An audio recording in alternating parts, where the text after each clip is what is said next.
Good afternoon, everyone, and welcome to Mountain Harmony Gardening. I'm Kristen, and today I'm going to be showing you some inexpensive seed starting pots.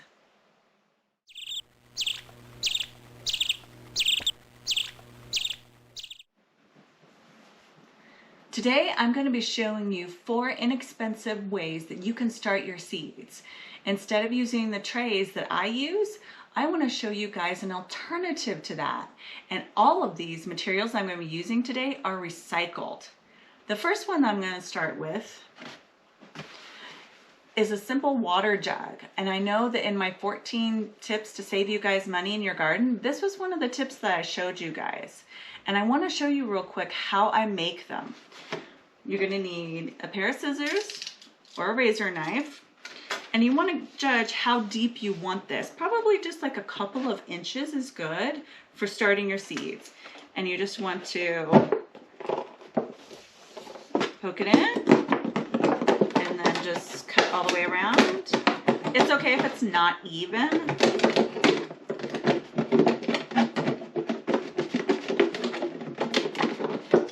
And now that I've got started, I think the scissors will work just a little bit better. There we go.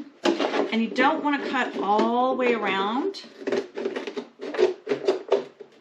You want to leave probably like an inch or so that you can hinge it open. And then you can also poke holes in the bottom of it because you want drainage in this. And what you're going to do is you're going to fill it with soil, and you want to keep the soil probably about that far down. When we start our seeds, I will actually be using this so that I can show you guys how to use that. And then once it's closed, then it can be used as a little greenhouse.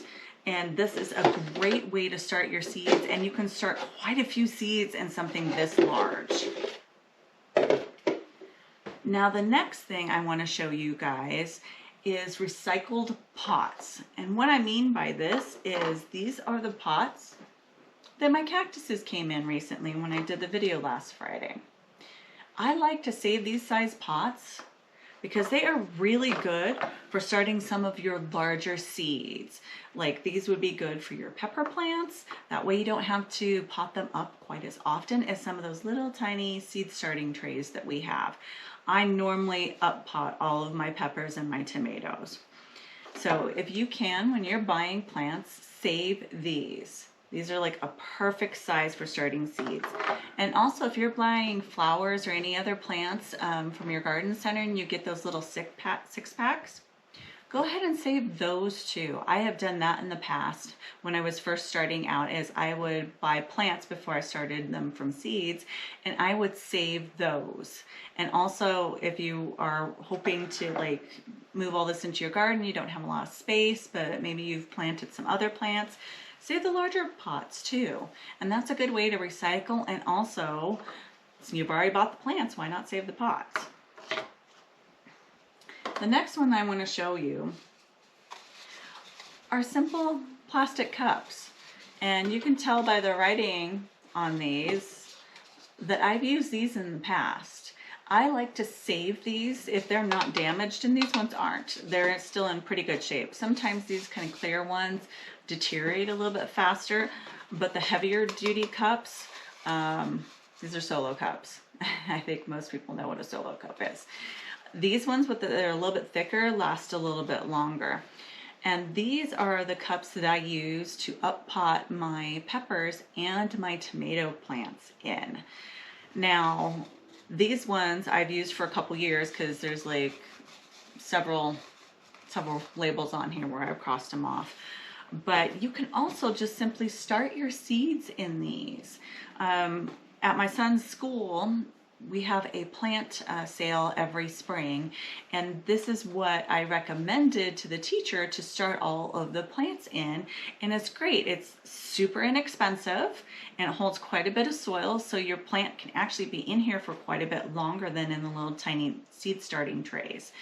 And that is a great way to do, especially for tomatoes. These are a great way for tomatoes. Now I have holes in these because I actually do put them in my seed trays, but what you can always do is double them up.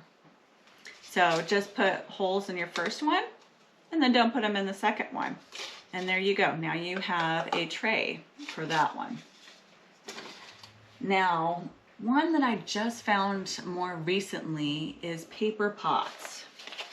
Now, I just made these before I started the video, and they are super simple to make, and I'm going to show you how I did it.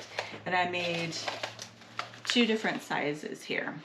Now, I made this one a little bit taller because I think it would be really, really good for starting your tomatoes in, because you can plant them down lower, and as they grow taller, you can fill in more and more soil, and then you'll have a nice, good root ball by the time you transplant them out in spring. And these ones are a little bit larger, so I thought that these would be really good for squash plants. Some of those plants that grow really, really fast, and they'd have plenty of soil, so they could be in here a little bit longer than in the tinier pots. So what I'm going to do now is I'm going to show you guys how to make the paper pots. Now, the material that I have here is packing that came in a box that I got, and I saved a whole bunch of it because I wanted to make a bunch of these paper pots, because I also want to see if they biodegrade. I know that the little peat pots that you can get don't. I've dug them up way too many years to find out they actually do not biodegrade, and the plant really has a hard time breaking out of them.